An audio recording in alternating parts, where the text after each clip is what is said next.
Good morning. This is July 25th, 2021, and we finally got some rain. And I'm going to describe to you this purpose of this video is a before and after, and also the video will document what happens in this neighborhood when it rains for any length of time, a good pace. I'm starting. I'll see if I can go out here without getting the camera wet. But I'm going to send the architectural committee and the HOA, anybody in the HOA, AAM, the video of what takes place here.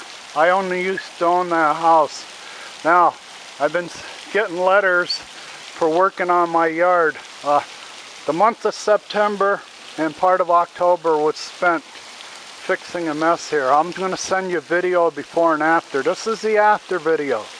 Okay, as you can see, the water coming off that eave right there drops in front of the house, and it doesn't run toward the golf course. If you look off there in the distance,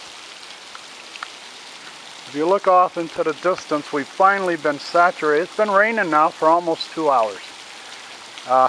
And this is one of the most intense little cycles that goes through. But if you look, that's the lake in front of the house. All that water is trapped up against that patio. It can't go anywhere. Now, the video I'll send you along with this video used to have a lake. It was shot on March 13th last year. And it came down so hard that we had a lake. I have to get in and out of the rain, but we had a lake in front of that air conditioning unit, and we had a lake right there, and it couldn't go anywhere. It was landlocked, trapped.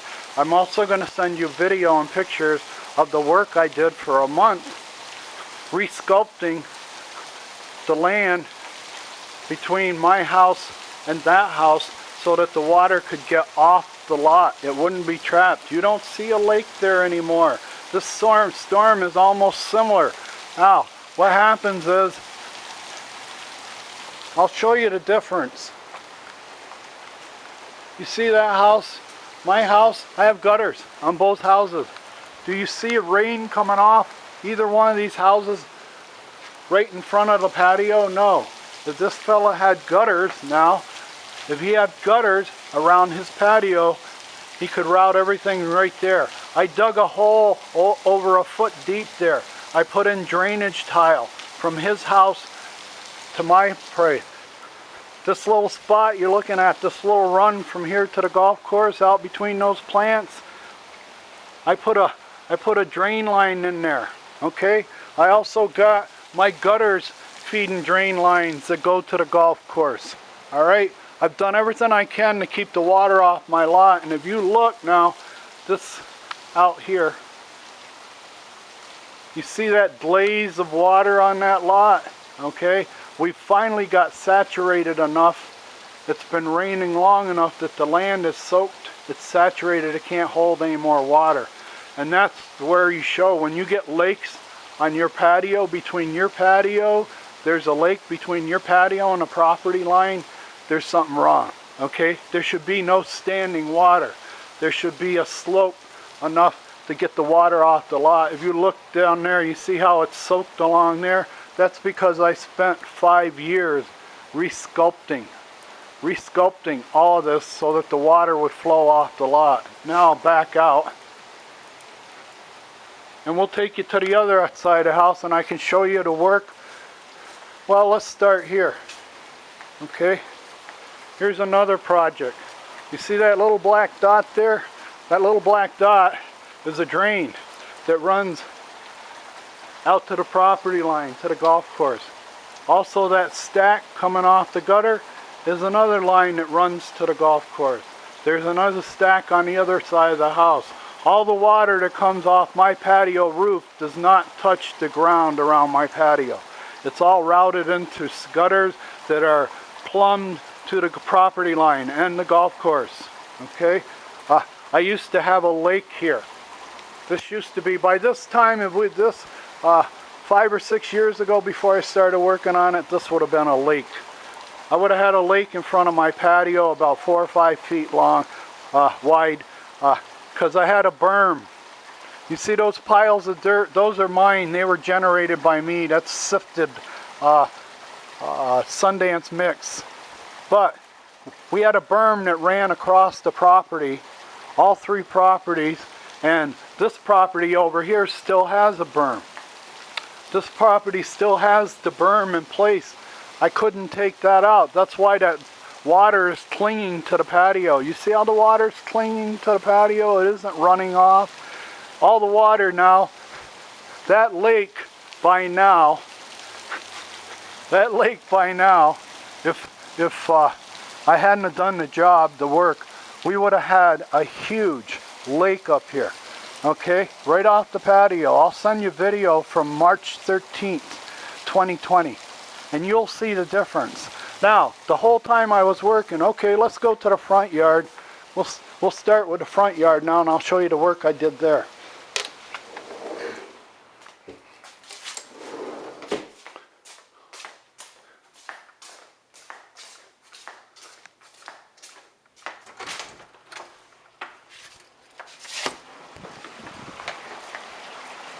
Okay, I've got a little lake right here between the house, but it's nothing compared to what it used to be 7-8 years ago. 7-8 years ago, I'd be flooded by now. But I've got 5 or 6 years of hard labor invested into sculpting.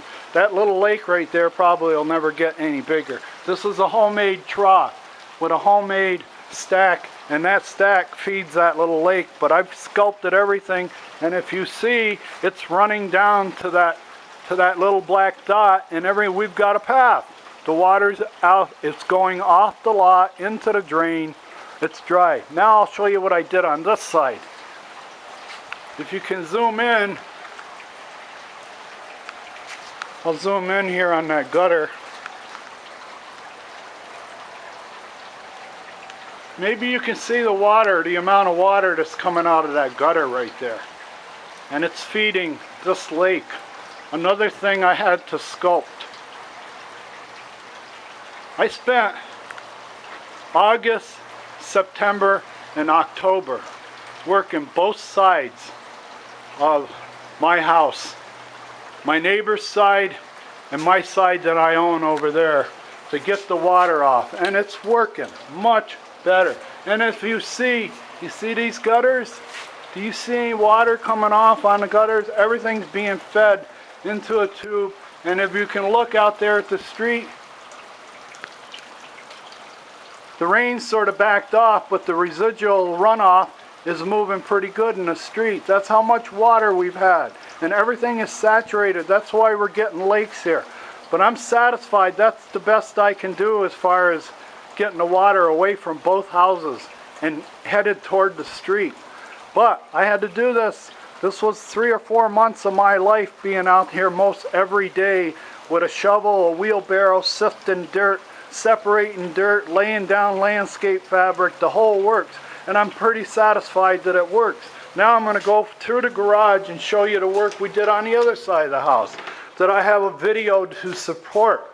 And all this is going to, I hope, it's kind of dark in here.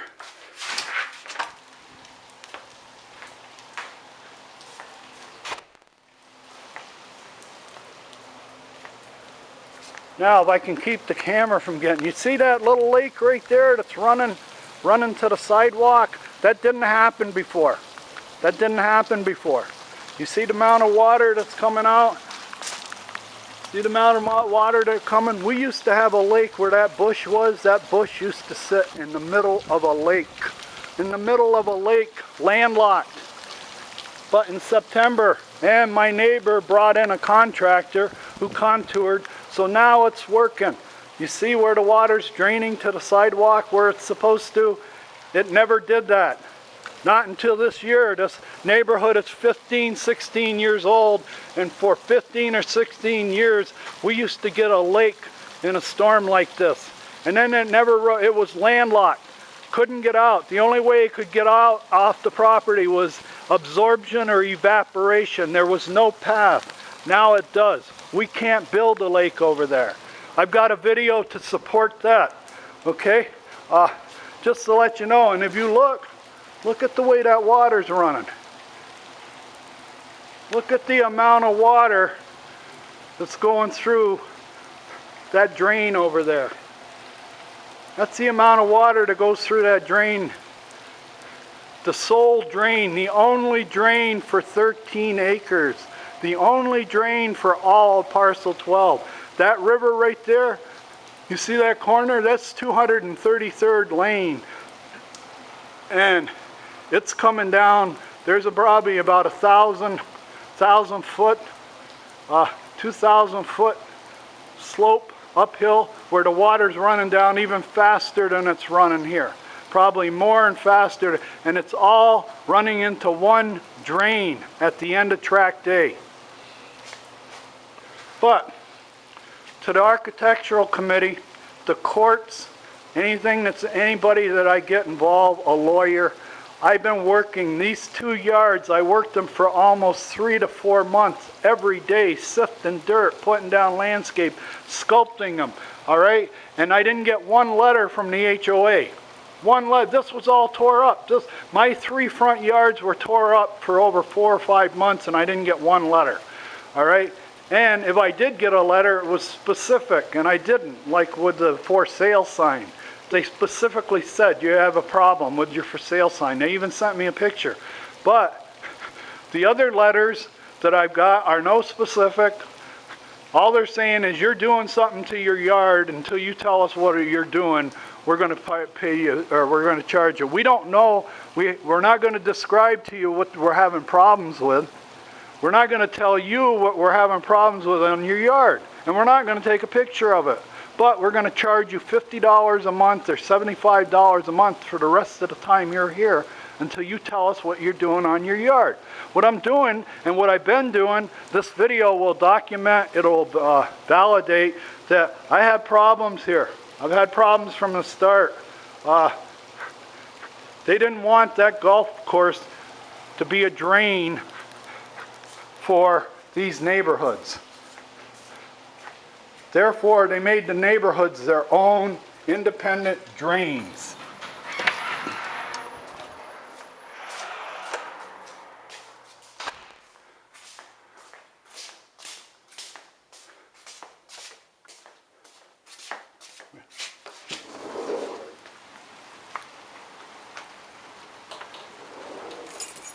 Now I'm going to go over here to my other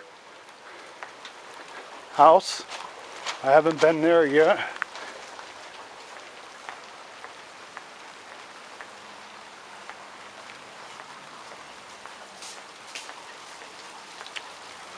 Okay, this is lot 316, that's lot 317. In years past, before I worked on this area here and sculpted it and dug it out and protected it, we would have a lake right here. You see that brown spot, or that spot right there that's uncovered with rock? That's a drain. It goes into a 4-inch line that goes out to the property line. This comes out of my gutters. Like I said, my gutters keep any water that comes off the patio away from the patio. That's into a 3-inch line going down to the property line. What I'm trying to get across to the architectural committee is I'd have a lake here. This patio by now would be underwater. If I hadn't done this job resculpting my property, if I've been satisfied, here's a perfect example. That's a residential property that sits above the golf course. And when I talk about berms, protective berms that protects the golf course from any runoff of the lots, there you go right there. You see that lake? It's been raining now for nearly 2 hours, pretty good, and at times it comes down pretty good clip, intense. Well, that's what happens. That lake shouldn't be there. What that lake says is the golf course is being protected by that berm. See that berm? That berm goes all the way across. That berm goes from where you see those fake little birds out there. You see the fake little birds right there? That berm, take a close look at it. That berm causes the water to go backwards. It keeps the water off the golf course. All right? That used to happen here, right across my lot, and that's because my house,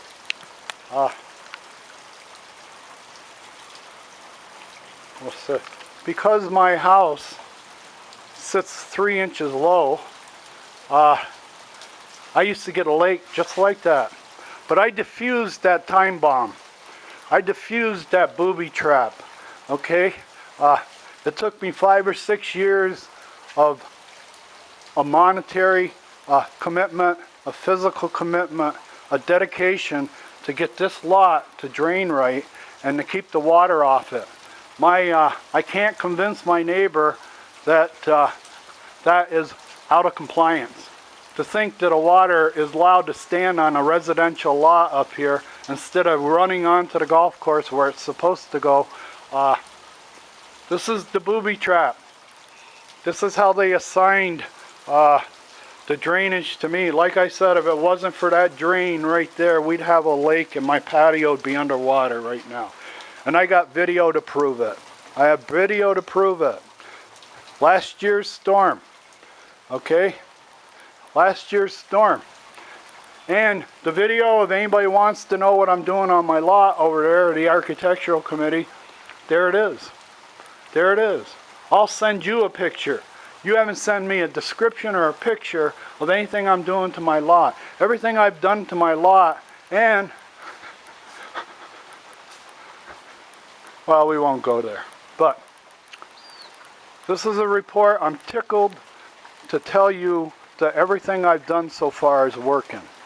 But this was hard labor. I don't think you people on the architectural committee get down at grassroots level of trying to fix something on your own. You're willing to call in a lawyer or contractor or somebody else, some expert. I've been the expert, okay? I've had to deal with this, okay? And another thing, you see that lady's tee box right there? I'm being scrutinized by every golfer that walks onto that tee box. If they're a right-hander, they're facing my lot and my yard and my patio to scrutinize. What I'm doing over there in that corner is trying to get a little privacy. Okay? I want a little privacy. And I want a little protection. I've had numerous, time after time after time, of golf balls rolling into my yard over that corner where those palm trees are.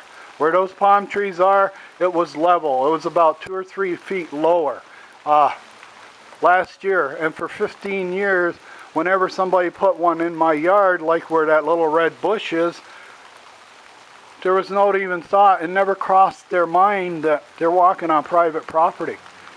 All right? They're walking on private property. I have to put up with these people walking on private property. And the reason I have to put up with them walking on private property is because they're bad golfers. They're amateur golfers. They're beginner golfers. They don't know how to play the game.